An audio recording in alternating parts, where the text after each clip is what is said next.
relentless reportage, non-stop questioning and 4 days of debates and of course many questions raised over the last few weeks, that the government has finally been forced to put out a blueprint of vaccines and the vaccination strategy out and its availability over the next few months. For the first time in weeks, the government finally giving a timeline on the availability of these vaccines over a period of the next 3 to 6 months.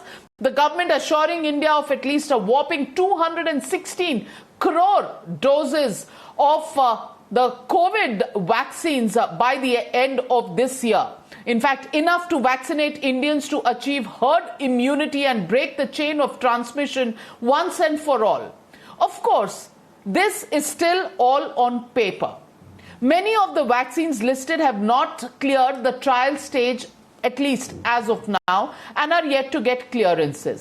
While it's very clear that we will continue to rely heavily on Covishield, Covaxin and Sputnik 5 vaccines, here's what the government advisors had to say. अगस्त और दिसंबर के बीच में 216 करोड़ अगर हम इस scene को लेकर चले, doses Bharat में निर्मित होंगी. अब इसमें रिस्क उतना माइनस कर दीजिए, but to be proud to say that 2 billion doses in a matter of 7-6 months, or 5 months actually, will be made in India. Sir, ನಾನು ನಿಮ್ಮಲ್ಲಿ ಕೇಳುವಂಥದ್ದು, ಕೋರ್ಟ್ ನಮಗೆ ನಾಳೆ ಹೇಳ್ತದೆ ನೀವು ಇಷ್ಟು ಕೊಡಬೇಕು ಅಂತ ಹೇಳಿ. ನಮ್ಮಲ್ಲಿ ಮ್ಯಾನುಫ್ಯಾಕ್ಚರ್ ಆಗಲಿಲ್ಲ, ನಾವು ನಮ್ಮಷ್ಟಕ್ಕೆ ನೆನಕೊಳ್ಳಿಕ್ಕಾಗುತ್ತಾ? ಇದನ್ನು ಕೂಡ ನೀವೆಲ್ಲ ಆಲೋಚನೆ ಮಾಡಬೇಕು. ಲಸಿಕೆ ಅಧ್ಯಯನಕ್ಕೆ ಯಾಕೆ ಚಾಲನೆ ಕೊಡಬೇಕಾಯ್ತು ಸರ್ ನೀವು?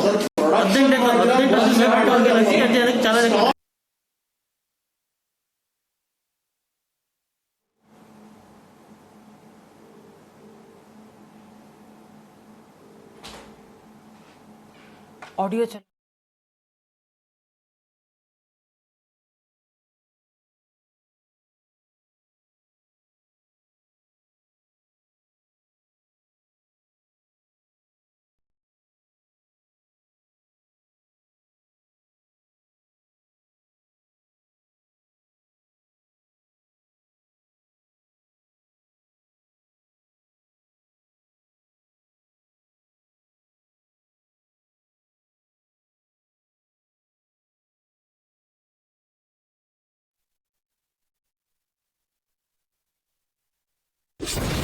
You're watching the News Hour at 9. Debate number 2 on Times Now.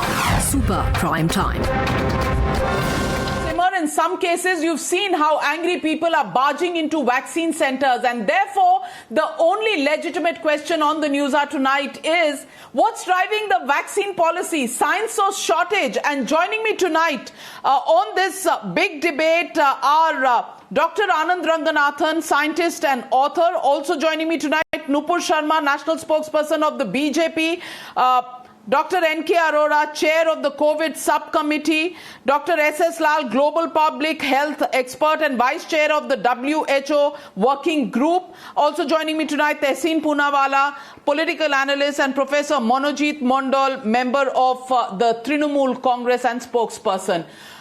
Well, first I want to ask you, Dr. N.K. Arora, changes in SOPs at a time when we are actually looking at people, completely having to change their mindsets, and while there is a political debate that is on, that there are shortages of this vaccine, and therefore these entire protocols have been changed. I want to ask you, Dr. N.K. Arora, the government panel that has suggested these far-reaching changes today, these studies were available in February itself.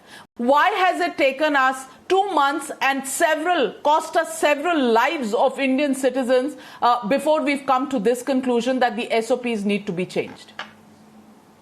So, thank you very much, Navika, for inviting me.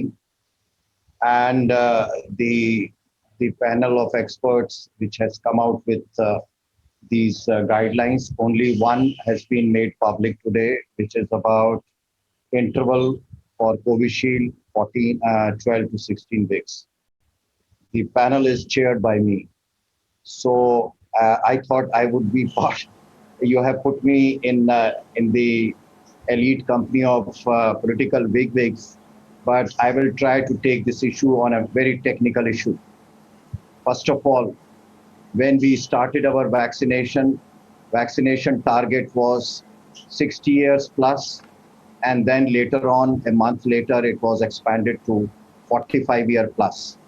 And even today, we have commitment of 600 million doses till the end of August. And therefore, that was sufficient. The Indian trial, which was conducted by Serum Institute as a bridging trial, it was for 4 weeks. The data which was available from AstraZeneca was too heterogeneous. And I'm so happy that Professor Ranganathan is here, who would understand the quality of studies which was done. It was too heterogeneous, but the data was all mixed up. So the committee was not very convinced. 4 to 6 weeks later, WHO came up with a recommendation of 8 to 12 weeks. Although we were still very skeptical, and therefore we took it to 6 to 8 weeks maximum, because it was there that the 95% confidence interval, that means the range of protection provided up to 8 weeks was still comfortable, but beyond that it was not comfortable. And we decided in a very considerate manner that till actual field data is available, it will not be good for our people, and particularly when we had sufficient vaccines for the age group committed.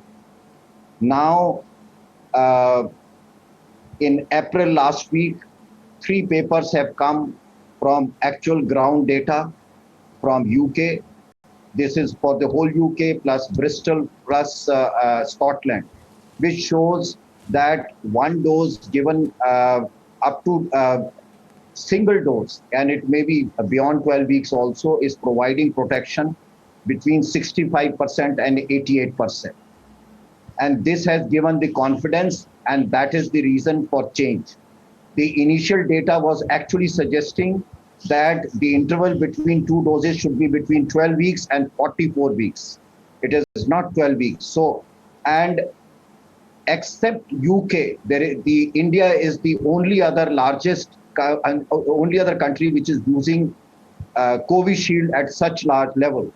None of the European country is using AstraZeneca for one reason or the other. The interval of 3 to 4 months is also given by Canadian regulators, and rest of the world has been using in very small quantities, and somebody is using for 4 weeks, the other is for 8 weeks, somebody is using 10 weeks. There is no uniformity because there was no convincing data.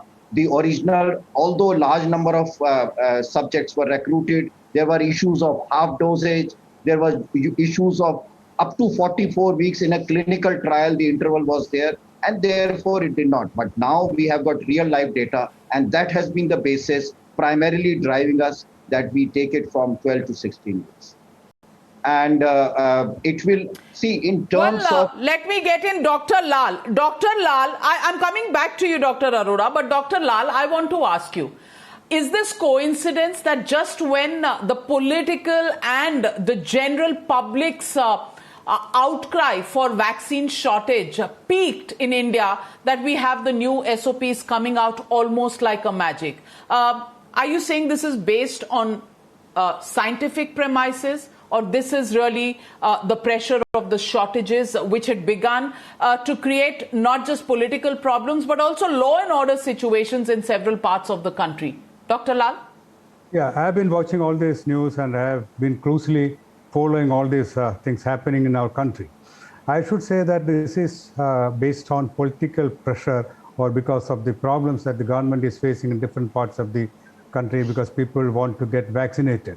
And of course, they are trying to solve this by increasing the period between the 2 vaccines, and they're trying to give a scientific justification for that.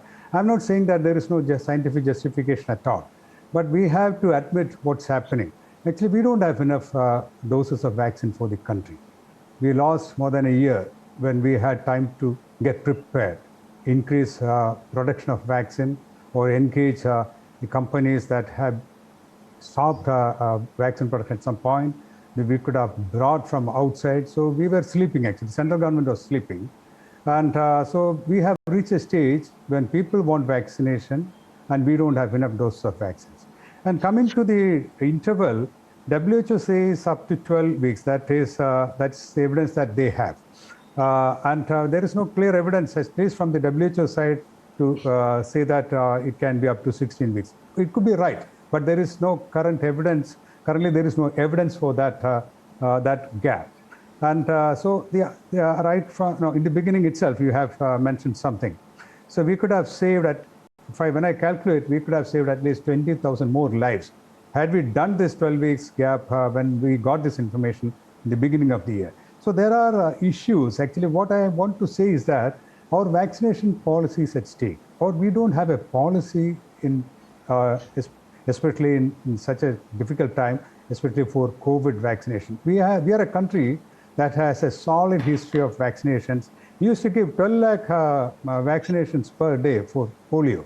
We have a solid infrastructure which was contributed to our country by the rulers in the past, and we have vaccine production. We are the biggest producers in the whole world. We have private sector that can produce vaccines. So we had all these facilities, but government... Absolutely. The rate is declining. The rate is declining. And Dr. N.K. Arora, that's the question. Two questions. And this is not coming from a lay person. This is coming in from a vice chair of the WHO working group. And I want to ask you two questions that arise from the point that he makes. Number one, that this study of 12 weeks was available in February. We've lost so many lives because we didn't accept that study, and today we say the same thing, 12. And there is no study at the WHO level for a 16-week gap. Respond to these questions, because these questions are questions that every Aam Aadmi is raising. Forget the political parties. So these studies were available even in December, and we had privy to the data, although before publication also, number one. So we were aware of these studies. Number two, the Public Health Agency of England on 31st December decided to have a 12-week interval for Covishield and Pfizer, which was off-label for both of them, primarily for vaccine shortage at that time. But they put in place, so even they were not convinced that whether the vaccine will work based on the data available. Data has been published and in very prestigious journals. I would not go further into that. So when we met around the same period when the vaccines were given emergency use authorization, we, in our wisdom, decided that we'll go for 4 weeks. And subsequently, when WHO came, again, there were several reasons. And as I said, the major users of this vaccine are only two countries, UK and India. Rest of them, even those who have vaccine, are not using it. Even Canada is not using. The USA is not using it. Germany is not using it. Denmark and Sweden is not using it. They have talked about it, but they are not using it. So, and therefore, when this study, we knew that these studies have been put in place on real life data, and this data was available on 25th April or so. So whatever one may call it, we looked at the data, and within now 2 weeks, we have come up with this recommendation.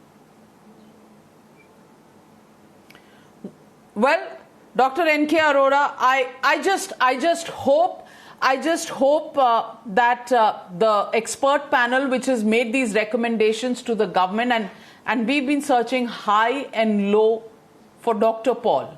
And I'm saying this at the risk of repeating for the last 5 weeks. I wish these points had been put transparently to the public, to political parties, and an eye on the vaccination rate also had been kept, because yes, this is a crisis, this is a pandemic. Yes, people are anxious, and this anxiety also needs to be dealt with. And it has to be dealt with by people who are qualified to answer the questions that are arising amongst people, because the people are facing not just disease and illness, they're also facing loss of life and family members who are lost. Today, a lot of questions have been answered. A rollout plan till the end of December, even though the details of when clearances will be given, when what will happen, at least we have a plan on the board. Could this have happened earlier is the only question that we, the people of India, are left asking tonight. Thank you, Dr. Arora and Dr. Lal, for joining me on this debate. I'm taking a short break. The political debate on this same debate of science versus shortage coming up on the other side.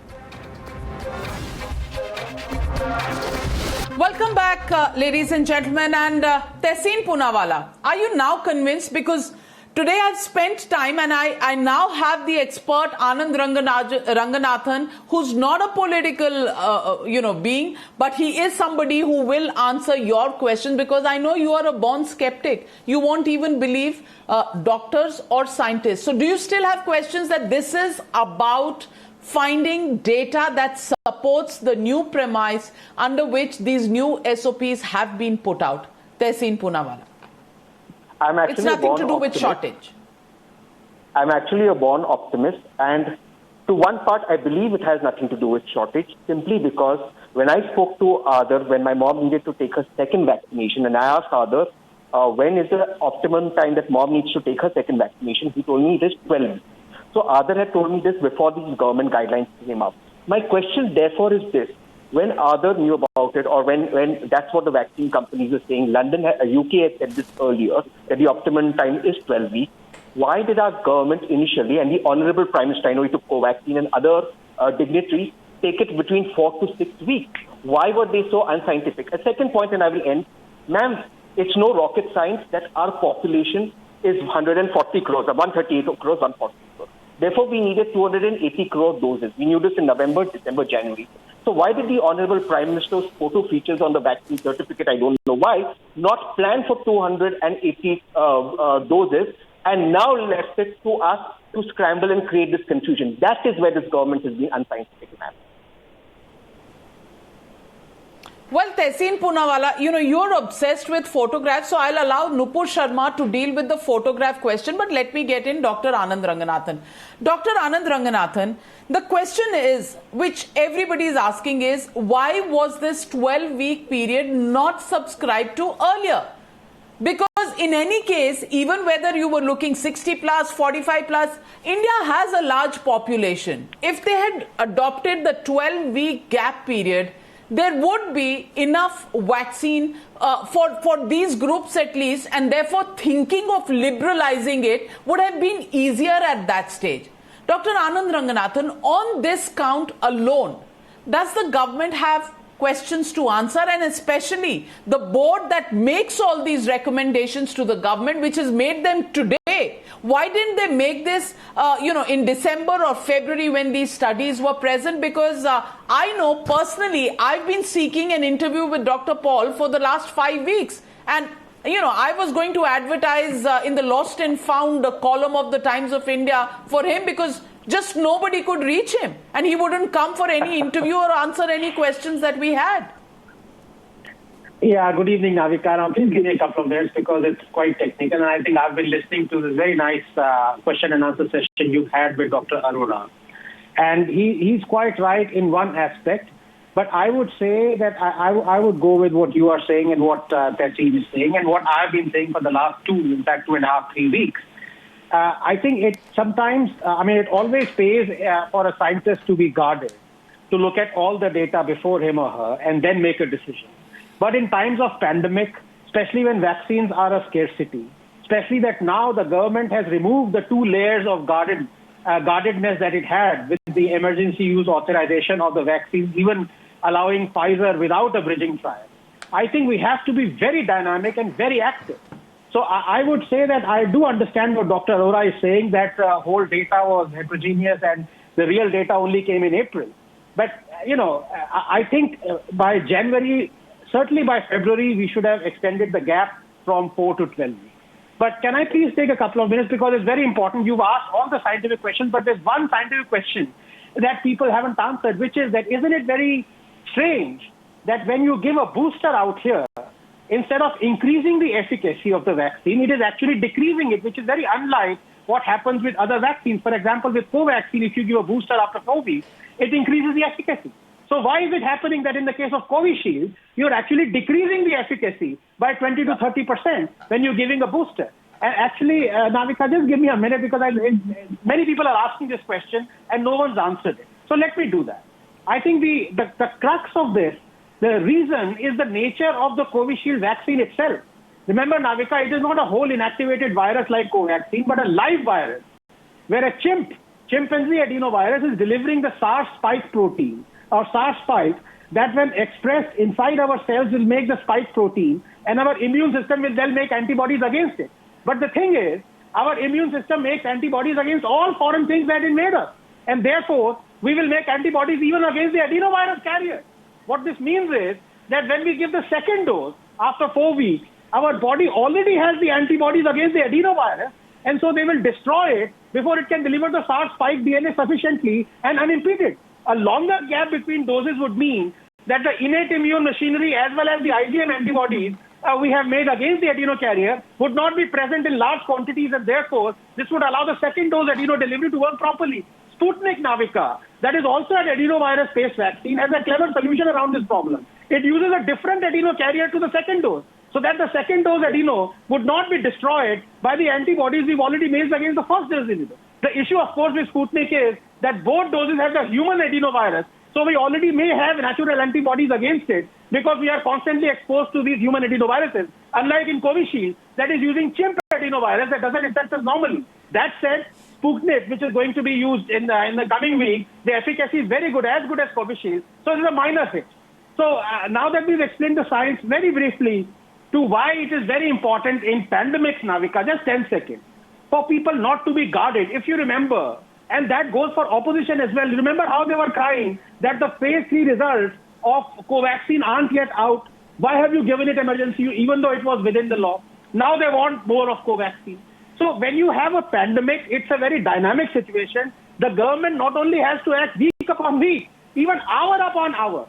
So when this Lancet data came and UK revised its guidelines and increased the gap from 4 weeks to 12 weeks, we should have taken at best not more than 1 week to revise our own guidelines. We would have saved millions of doses of vaccine that we could have given to first individuals so that they could have saved lives there. Remember, the success rate against COVID post-vaccination, according to ICMR, is 99.98%.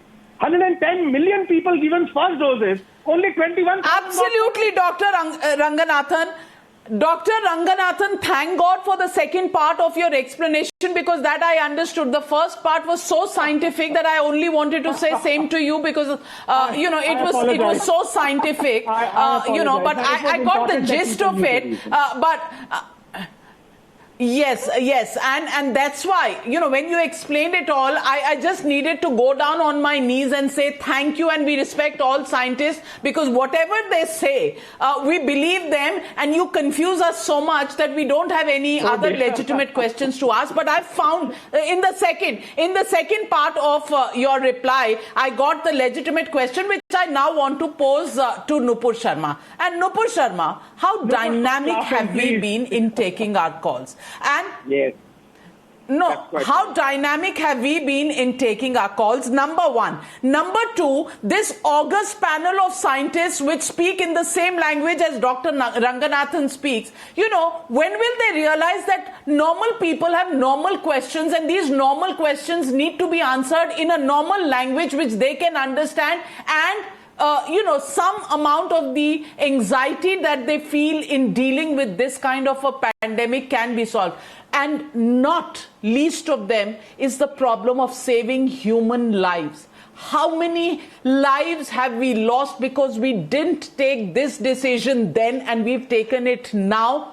Only because we don't know anything more. Even now, United Kingdom has done the studies, given it to us. Canada has done the studies, given it to us. We don't know what India has done and what Indian studies are. Then we could have believed these studies which happened in February or in December, as admitted by Dr. N.K. Arora himself. Why did we lose so many Indian lives, Nupur Sharma. It makes me angry, and what makes me even further angry is Sadanand Gowda, the Minister for Fertilizers and Chemicals and Pharmaceuticals, who says, nahi hai na vaccine, you can't hang me for it. Well, many people have died. And he's trying to tell those people, don't hang me for it. Come on. Navika, good evening to you, to all the panelists and also to all viewers. Now I'll answer this in two parts. The first question, obviously I'm not a scientist, so don't even think I'm going to pretend it to be one here and sit and, just faff around like, yeah, Professor Ranganathan, I understood everything you just said A to Z. Of course not. And I obviously cannot get into the minds of the scientists behind, those who took the decision. Dr. Arora, who was just on your show, no, it's not my place. I'm going to trust. When I fall sick, I go to the doctor. They prescribe a medicine. I just take it blindly. He is my doctor after all, right? He'll know what's going wrong with me. But if I were to sit here and tell him, no, this medicine is better than the one you're prescribing, I'm sorry, I'll just be fooling myself. That's why it's not for me to get into their heads and answer for them as to what layman language they can or cannot use, for sure. Secondly, no country... No, you don't have to answer. No, Nupur, you don't have to answer those scientific questions, but you have to answer why were they not available to answer these questions to the public? Why does Dr. Paul surface today after 5 weeks? Why wasn't he there available? If the government wants scientists to answer a question, then they have to be available to answer those questions, Nupur Sharma. And it's a very legitimate demand that people have. And right, the government has to be transparent. Navika, each time there has been a decision regarding vaccination policy in our country, they have very well done it publicly in the media and have answered your questions as well. There has not been ever a time wherein, unlike Mr. Jairam Ramesh, who's saying, what about transparency? Well, when the policy was being announced today, weren't the people who were taking the press conference answering your questions? Was it that they did not announce in detail why they are making this decision, why they are taking this call, and went into their or the other Dr. Seth as well from Fortis? Is it not a case that you have all the doctors on your show every day, including the head of AIIMS? Almost every second day he is on television answering questions, including Dr. Trehan, including all those people who are taking a call on what is the best protocol or not to be followed. I'm sorry, that's not the case in India. To say that there's no transparency behind scientific decisions, I'm sorry, that's not true. Monojit Mandal,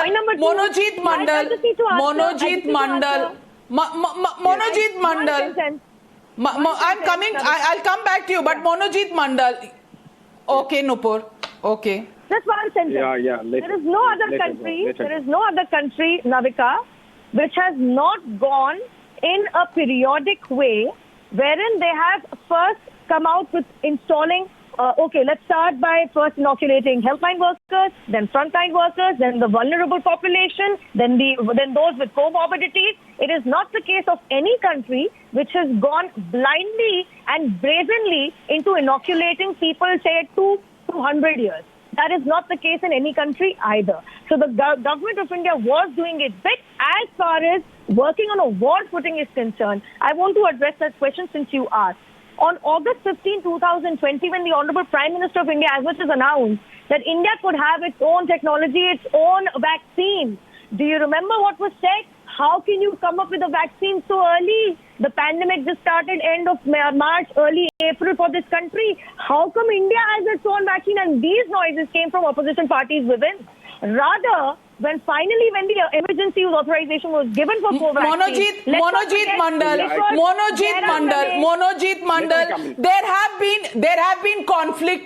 have been conflicting views even coming from states and chief ministers. You'll have to admit that. And finally, who's left holding and paying the price for it? Well, it's normally the Aam Aadmi, as it is doing even today. You see, in this case of pandemic, we needed to look up to the ICMR and the government of India only for their guidelines. We are following that only. The fact remains that, if they had the data, one of the doctors was suggesting in December, not really in a published form, but definitely in published form from February, that what they have been doing for the last, 4 or 5 months. We'll ask this question now at this point in time, because the situation that we are in, it would be extremely difficult to convince the people on the street They are not normal anymore. They have already become abnormal in terms of the kind of rat races they're having for vaccination.